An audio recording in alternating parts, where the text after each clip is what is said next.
1, 2, 3 start. 1857 चे बंड मोडून का पडलं? राणी लक्ष्मीबाई, तात्या टोपे यांचे बलिदान वाया का गेलं? कारण आपण सर्वजण एकत्रपणे लढलोच नाही.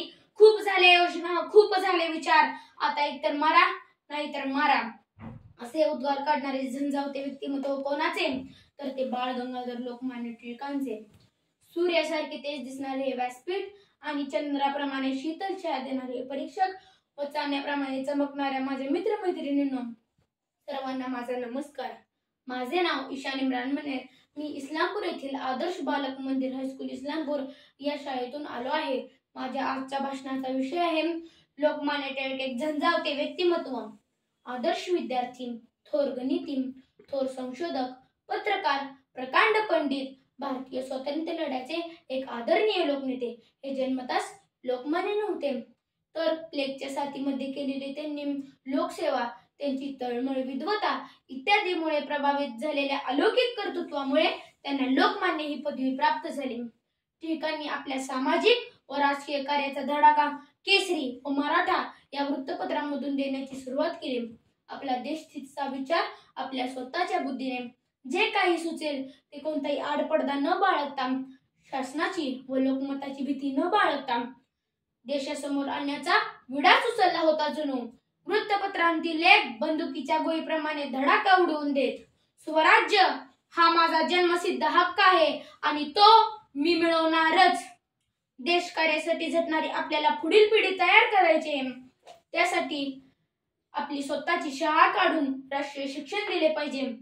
राष्ट्रीय शिक्षण, स्वदेशी, बहिष्कार व स्वराज्य. टिळकांनी सांगितलेली चतुसूत्री लोकांना अतिशय आवडली. स्वराज्याचे रणशिंग फुंकले. लक्ष लक्ष कंठांतून वंदे मातरम हा महामंत्र निनादू लागला. भारतीयांचा हा रुद्र अवतार पाहून इंग्रज सरकार हादरले. असंख्यांना तुरुंगात डांबले, कित्येकांना फासावर लटकवले. लाला लजपतराय यांना हद्दपार केले. त्यावेळी कितीही संकट आले, आभाळ जरी कोसळलं तरी त्यावर पाय ठेवून उभा राहीन मी. लोकमान्य टिळकांनी गर्जना केली. एक लाला हद्दपार झाला तर त्याच्या जागी 50 लाला निर्माण होतील आणि अगदी असेच घडले. आगरकर व महात्मा फुले यांना समाजातील रूढी, अंधश्रद्धा, जातीपाती निर्मूलन यांच्याबद्दल महत्त्व वाटू लागले. त्या उलट राष्ट्रीयत्वाबद्दल जाज्वल्य अभिमान लोकांच्या मनामध्ये जोपर्यंत निर्माण होणार नाही तोपर्यंत आपल्याला संपूर्ण स्वातंत्र्य मिळणारच नाही, हे लोकमान्यांचे मत होते. हा, पण त्यांना समाज सुधारणेला विरोध होता असे नाही. त्यांचे मत होते, जसा सुईच्या मागोमाग दोरा येतो तसे स्वातंत्र्याच्या मागोमाग समाज सुधारणाही होतात. टिळकांचा राष्ट्र इतकाच हिंदू धर्म हा सुद्धा महत्वाचा होता. धर्म हा त्यांचा व्यासंगाचा विषय होता. त्यांनी गीता, वेद, उपनिषदे यांचा सखोल अभ्यास केला होता.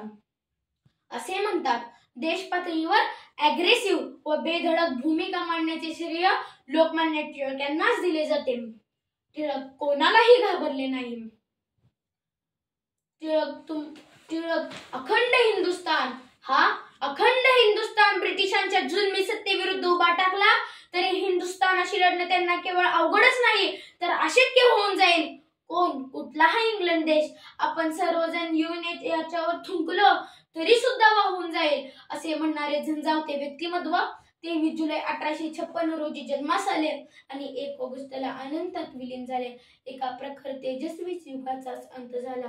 झुंजार महापुरुष सर्व भारतीयांना दुःखा सागरात लोटून परलोकला गेला. टिळक, तुम्हाला विनम्र श्रद्धांजली. तुमच्या शेंगांच्या टरफलांची मला गोष्ट आठवली.